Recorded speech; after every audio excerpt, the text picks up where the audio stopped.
Στην εποχή της διαμεσικότητας, η επικοινωνιακή πολιτική της τοπικής αυτοδιοίκησης επιβάλλεται να στηρίζεται στα νέα μέσα και σε εφαρμογές τους.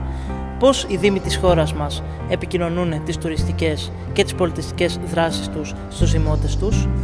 Εξετάζουμε στο παρόν ντοκιμαντέρ το Δήμο Αθηναίων ως τον μεγαλύτερο της χώρας μας και τον Δήμο Ιωαννίνων, που μέχρι προσφάτως ήταν υποψήφιος για πολιτιστική πρωτεύουσα της Ευρώπης για το 2021. Είναι αδύρυτη ανάγκη να χρησιμοποιείς τα νέα μέσα στη διάχυση του μηνύματός σου. Πρέπει να φτάσεις παντού και στον τελευταίο πολίτη.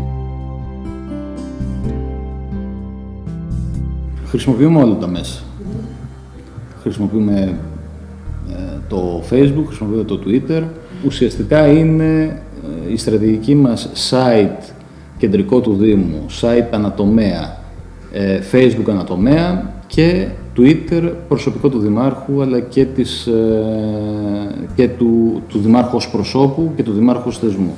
Εμείς δουλεύουμε με το Facebook, το Twitter και το Instagram. Φυσικά υπάρχουν και άλλα μέσα. Εμείς αυτή τη στιγμή σε αυτά έχουμε επικεντρωθεί. Αυτά μας επιτρέπουν οι πόροι μας, αν θέλετε, σε αυτή τη φάση να δουλεύουμε. Ξεκινήσαμε αρχικά με το Facebook, γρήγορα προχωρήσαμε στο Twitter και τα τρία αυτά μέσα έχουν μια δυναμική. Έχουμε έναν digital manager, ο οποίος έχει αναλάβει αυτή τη στιγμή τα social media της ουσίας του This is Athens. This is Athens είναι το portal της πόλης μέσα από το οποίο προωθούμε την Αθήνα. Άρα λοιπόν έχουμε την digital manager, η οποία έχει καταφέρει σε πολύ σύντομο χρονικό διάστημα να φέρει αρκετά σημαντικά αποτελέσματα και να δείξει πλέον ότι η δυναμική είναι πολύ ισχυρή και στα τρία. Ένα μεγάλο ερώτημα, το οποίο είναι πάρα πολύ δύσκολο, είναι πώς χρησιμοποιείς τα μέσα σε σχέση με τη διάδραση με τον πολίτη. Δηλαδή, η τακτική που εμείς ακολουθούμε είναι ουσιαστικά να χρησιμοποιούμε τα μέσα αυτά, τα νέα μέσα, ως ενημερωτικά μέσα και όπου χρειάζεται επικοινωνούμε με τον πολίτη. Για εμάς υπάρχει μία προσέγγιση μέσα από την οποία προωθούμε την Αθήνα. Το περιεχόμενο που προωθείται σε όλα τα μέσα, είτε είναι νέα μέσα, είτε είναι παραδοσιακά μέσα. Άρα τα νέα μέσα είναι απλά ένα επιπλέον κανάλι, το οποίο αναπαράγει την ιστορία που θέλουμε να πούμε. Πλέον τα νέα μέσα είναι αυτά που έχουν τη μεγαλύτερη, αν θέλετε, πιο ισχυρή διαφημιστική απήχηση και αποτελεσματικότητα, διότι συνδέονται με πραγματικές ιστορίες, συνδέονται με αυτό που λέμε το user-generated content, έτσι, το οποίο είναι το πιο ισχυρό μέσο για να προωθήσεις πραγματικά ή να διαφημίσεις, αν θέλετε, την Αθήνα. Τώρα σιγά-σιγά που χτίζουμε νέες συνεργασίες, όπως τώρα συζητάμε με την Aegean και το αεροδρόμιο και τους ξενοδόχους, λίγο να ενώσουμε τις δυνάμεις μας και σε αυτή τη λογική αυτό θα μας επιτρέψει ίσως να δημιουργηθεί ένας προϋπολογισμός που να μπορέσουμε να ξαναφανταστούμε μια καμπάνια. Πάλι και εκεί πλέον σκεφτόμαστε πολύ έντονα το κομμάτι της κοινωνικής δικτύωσης πλέον.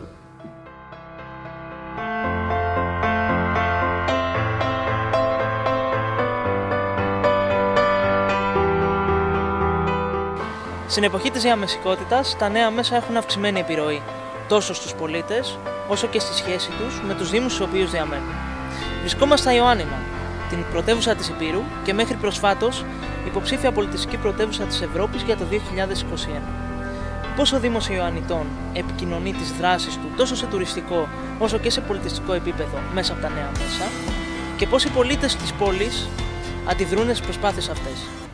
Επιβάλλεται να τα χρησιμοποιήσουμε αν θέλουμε να κάνουμε μια πραγματική στρατηγική ανάδειξη και αναγνώριση της περιοχής, η οποία πραγματικά να διεισδύσει στις αγορές στόχους στις οποίες στοχεύουμε. Ο Δήμος Ιωαννίνων ποια εργαλεία χρησιμοποιεί κυρίως στο τουριστικό επίπεδο? Σίγουρα τα social media είναι αυτά τα οποία τουλάχιστον σε επίπεδο Ελλάδος έχουν μια καλή ανταπόκριση και καλή διαδικασία. Σαφώς υπάρχουν και συγκεκριμένες καταχωρήσεις και ενημερώσεις που χρησιμοποιεί κυρίως ο ΕΟΤ μέσα από το Visit Greece, όπου προβάλλει με newsletter και με αναφορές τόσο την περιοχή αλλά και την υπόλοιπη Ελλάδα. Αυτά είναι το πιο σημαντικό κομμάτι της προσέγγισης όσον αφορά τα νέα μέσα. Υπάρχουν κάποιες συγκεκριμένες δεξιότητες που δίνουν συμπατία από αυτούς τους ανθρώπους ώστε να επικοινωνήσουν με τις δράσεις του. Ο ένας είναι δημοσιογράφος, έχει τη δυνατότητα λοιπόν να γράφει κείμενα τα οποία προωθούνται στα social media. Ο άλλος είναι φωτογράφος και έτσι λοιπόν ταυτόχρονα με το κείμενο έχουμε και κάποια οπτική παρουσίαση. Ο τρίτος συνεργάτης έχει την εξειδίκευση αυτή που μπορεί να προτείνει ποια θέματα έχουν μεγάλο τουριστικό ενδιαφέρον, ποια λίγο μικρότερο και ανάλογα λοιπόν να ιεραρχηθεί η σειρά προβολής ή η ένταση προβολής. Η πρόσφατη υποψηφιότητα της πόλης έπαιξε ένα ρόλο στο να βοηθήσει και να δώσει όθηση στην αξιοποίηση των νέων μέσων. Τα μέσα κοινωνικής δικτύωσης παίξαν ένα σημαντικό ρόλο, επιβάλλονταν άλλωστε και η ιστοσελίδα μας, το Facebook που πήγε πολύ καλά, η ιστοσελίδα ειδικότερα, υπάρχει εκεί αναρτώνται οι εκδηλώσεις, υπάρχει διάβγεια με τις αποφάσεις, τους διαγωνισμούς, τις προκηρύξεις και όλα αυτά. Οπότε η λαϊκή μας παράδοση με έναν σύγχρονο τρόπο ξέφυγε από τα όρια μας και έγινε υπόθεση διεθνής, θα έλεγα. Θα μας πείτε λίγα λόγια για το υπόβαθρο αυτής της υποψηφιότητας, αλλά και τον ρόλο που έπαιξαν νέες τεχνολογίες στην πρόθεση της καμπάνιας. Αυτό που δούλεψε καλύτερα απ' όλα ήταν ακριβώς η επικοινωνία. Μέσω των μέσων δικτύωσης.